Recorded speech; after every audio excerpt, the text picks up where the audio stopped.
Unang Korinto, Kapitulo 3. At ako, mga kapatid, ay hindi nakapagsalita sa inyo na tulad sa mga nasa espiritu, kundi tulad sa mga nasa laman, tulad sa mga sanggol kay Kristo.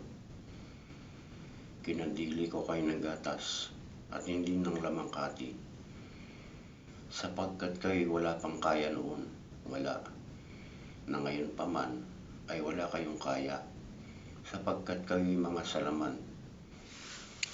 Sapagkat kung samantalang sa inyo may mga paninibugo at mga pagtatalo, hindi ba kayo'y mga salaman at kayo nagsisilakad ayon sa kaugalian ng mga tao? Sapagkat kung sinasabi ng isa, ako'y kay Pablo, at ng iba, ako'y kay Apolos, hindi ba kayo'y mga tao? Ano nga si Apolos at ano si Pablo?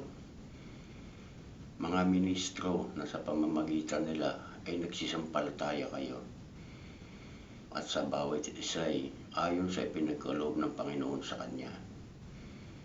Ako ang nagtanim, si Apolos ang nagdilig, ngunit ang Diyos ang siyang nagpalago.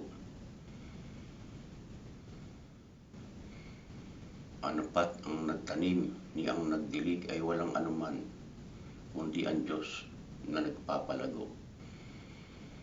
Ngayon ang nagtatanim at ang nagdidilig ay isa, at bawat isa ay tatanggap ng kanyang sariling kagantihan ayon sa kanyang sariling pagpapagal. Sapagkat tayo ay mga kamanggagawa ng Diyos, kayo ang buhid ng Diyos, ang gusali ng Diyos, ayon sa biyaya ng Diyos na sa akin ay ibinigay, na tulad sa matalinong tagapagtayo, ay inilagay ko ang pinagsasaligan, ngunit iba ang nagtatayo sa ibabaw nito. Datapwat ingatan ng bawat tao kung paano ang pagtatayo niya sa ibabaw nito, sapagkat sino man ay hindi makapaglalagay ng ibang pinagsasaligan, kundi ang nalalagay na sa makatwidbagay si Kristo Jesus. Datapwat kung ang sino man ay maglalagay sa ibabaw ng pinagsasaligang ito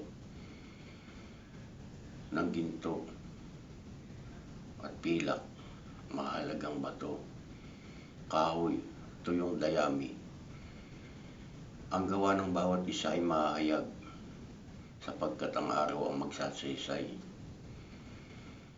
Sapagkat sa apoy inihahayag, at apoy ang susubok sa gawa ng bawat isa kung ano yaon. Kung ang gawa ng sino man ay manatili na kanyang itinayo sa ibabaw niyaon, siya ay tatanggap ng kagantihan.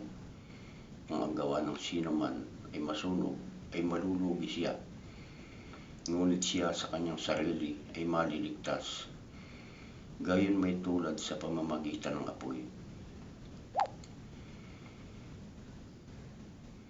Hindi ba ninyo nalalaman na kayo ay templo ng Diyos at ang Espiritu ng Diyos ay nananahan sa inyo?